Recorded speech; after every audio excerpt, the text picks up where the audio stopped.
you go.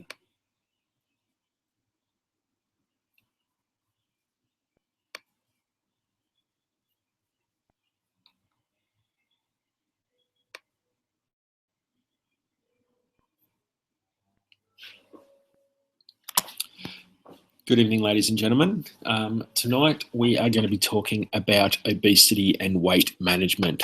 I thought that after the last few sessions where we focus on some of those popular diets that are out there at the moment, I thought it might be good to just look at the obesity epidemic and why it is so important for those that are looking to find a diet, why it really is important that they focus on finding one that works for them and that can promote health and try and curb this epidemic that is going on at the moment. So overweight and obesity.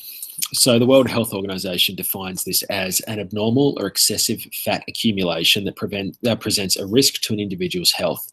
It is a complex disease with multiple drivers such as energy imbalance between calories consumed and calories expended, and a person's genetics and epigenetics. So some of the facts.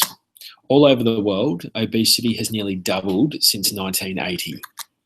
In 2008, more than 1.4 billion adults aged 20 and over were overweight. And of these, over 200 million men and 300 million women were classed as obese. 65% of the world's population lives in countries where overweight and obesity kills more people than underweight. In 2013, 42 million children under 5 were overweight or obese. And I guess the big point here, obesity is preventable. Now, some of those facts are quite staggering, especially 42 million children under the age of 5 being overweight or obese. So I guess you need to look at whether it's the lifestyle that they're living, whether it's their family environment, whether it's epigenetics. There is a strong genetic component to being overweight and obese as well. But there are obviously steps that you can take to prevent this from happening to you. Now, obesity in Australia.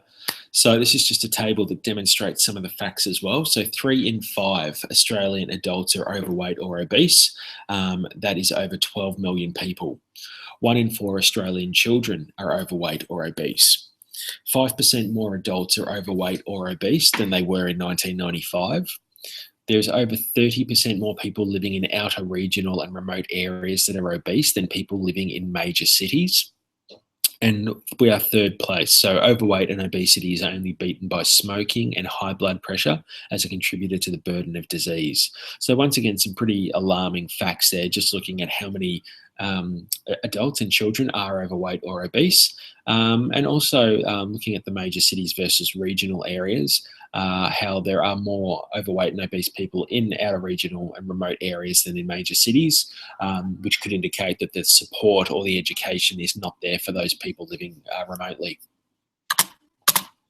Still looking at obesity in Australia, it's estimated that by 2025, 70% of the Australian population will be overweight or obese. Obesity is recognised as one of Australia's leading health concerns involving all age and socio-economic groups.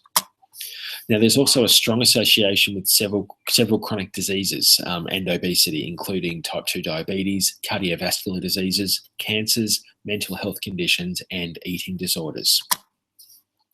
And it can be influenced both directly and indirectly by a range of social, environmental, behavioural, genetic, and psychological factors. As I said earlier, there are, the way a person is brought up, their family environment, their friends circle, genetics, certain behaviours that they've got, any psychological conditions or factors. These can all play into someone's predisposition and an ongoing epidemic, I suppose. Now, with weight management, for most overweight and obese adults, weight loss of only 5% of initial body weight is very achievable and reduces health risks, including the lowering of blood pressure and reducing the risk of or delaying the progression of type 2 diabetes. The benefits further increase with further weight loss. The goals of weight management should really focus on behavior change and improved health as well as weight loss. All successful strategies involve some form of ongoing lifestyle change. It's not some quick fix that you can do once and expect to see long lasting results. It really does take some form of commitment to whatever practice or lifestyle change you are undertaking in order to change your current weight. A holistic approach often yields the best results, focusing on a sound weight management treatment program, adequate exercise, behavior change strategies, self-acceptance, a desire for change, and a balanced diet with moderate calorie restriction. So I guess looking at that list, you can see that it's not a simple thing, and that's why a lot of people struggle to do it on their own. But if you're looking for external help, there definitely are a lot of people out there that are able to, I guess, guide you in the right direction when you're looking at all these individual things. As we've learned from those diet seminars the last few weeks, weight management, a proper weight management program, one that works for you is going to be your best choice. There's no point undertaking a diet plan that you know you're not going to be able to stick to. So working with someone to find the one that best suits your lifestyle. Adequate exercise.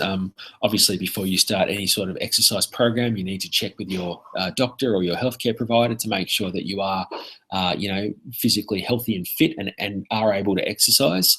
But then whether that involves seeking some outside help, a personal trainer or, a physiotherapist that specializes in this sort of thing.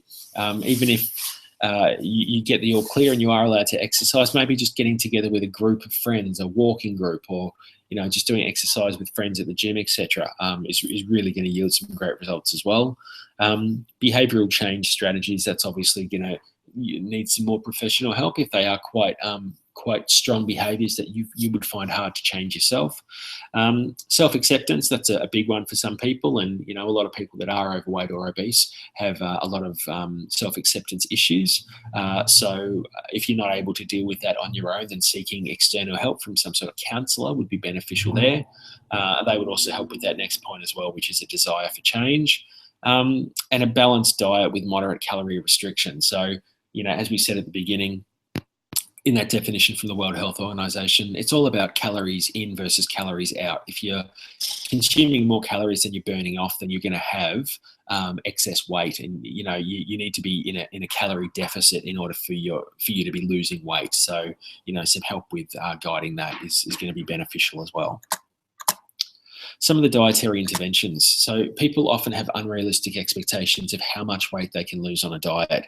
And I guess media reports and celebrity success stories definitely don't help this. Every other week you are seeing some celebrity on the cover of a magazine who 4 weeks ago weighed 120 kilos and now they're 70 kilos. And it really does put some really false ideas into people's head about what is actually realistic and what's achievable and what's not. I guess the thing to understand is there's a couple of things. Most of the time, you're not getting the full story. These people do have the money and the resources to pay trainers and everything that they're eating, and every day the amount of exercise that they're doing. It is all kind of laid out for them. So yeah, you're definitely not getting the whole story. And as we've said in previous seminars, you don't want to lose too much weight too quickly. It's quite unhealthy. When you lose weight, you get a breakdown of toxins in your body that are stored in your fat cells. And if you're losing too much weight too quickly, you're going to have abundance of those toxins floating around in your system, which is not healthy. So, the unrealistic expectations is a big one. And it shouldn't, people shouldn't be disheartened even if they're only losing a small amount of weight each week, because at the end of that week, they are still lighter than when they started. Interventions of a dietary nature should be designed to create an energy deficit. As I said earlier, you need to be burning off more calories than you're actually putting in. Suit the needs and preferences of the individual. I've said this quite a few times. If the diet doesn't actually fit you and your lifestyle, then it's not going to be something that you're going to be able to stick to long term. Include a wide variety of nutritious foods. So instead of just sticking to the same food or foods every couple of days, it's really about getting a really wide variety. Firstly, so that you are getting a range of nutrients. If you are eating the same things, you're just going to be getting those same nutrients over and over, and you might be missing out on some key ones. The other advantage of a wide variety of food is that you're not going to get bored. It's just going to be more variety for you is going to be more beneficial. It needs to provide beneficial nutrients in required amounts. So obviously, depending on your life stage, your age, etc., your body is going to have a different requirement for certain nutrients. So the diet really does need to cater towards that. And as I said, has to be sustainable long term. If it's not, you're not going to stick to it. A lot of people go on a diet for a couple of weeks, realize they can't stick to it, and then they just spiral backwards and end up worse than before they actually started the diet. So we don't want that happening. So looking at some lifestyle changes, this is just a short table that looks at some alternatives in terms of calories burnt. So, emailing a colleague at work is going to burn 2 calories on the computer. Walking to the colleague's office is going to burn 4 calories instead. Riding an elevator is 3, taking the stairs, 19 calories. If we look down the bottom, playing a video game at home is burning 53 calories. Playing basketball is 280 calories. So it really is just about finding those things in your life that could easily be adjusted. It doesn't always have to be exercise per se, but just little things that you do can count as exercise. And it doesn't all need to be in one hit either.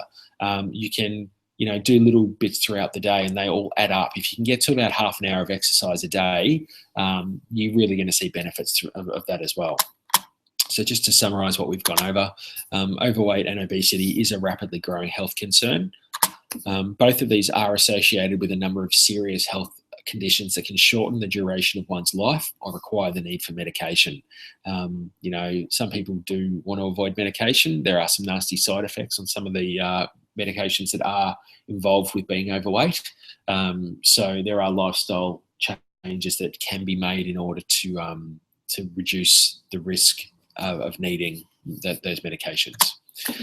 Addressing the problem is a complex puzzle involving diet, lifestyle, and behavioural changes. So it really is a bit of a pyramid, and all 3 things do need to be worked on concurrently in order to yield the best results. And as I've already said, there are many avenues to get help. So ensure that if you see someone about weight loss, they're qualified in that area and they've had previous success. You really want to be able to trust the person that you're talking to and know that they've had success in the past treating other people of a similar condition. But the main thing is that you are seeking help, not trying to go it alone. So that's it for this section. Thank you very much for tuning in, and I will be back next time with another topic for you.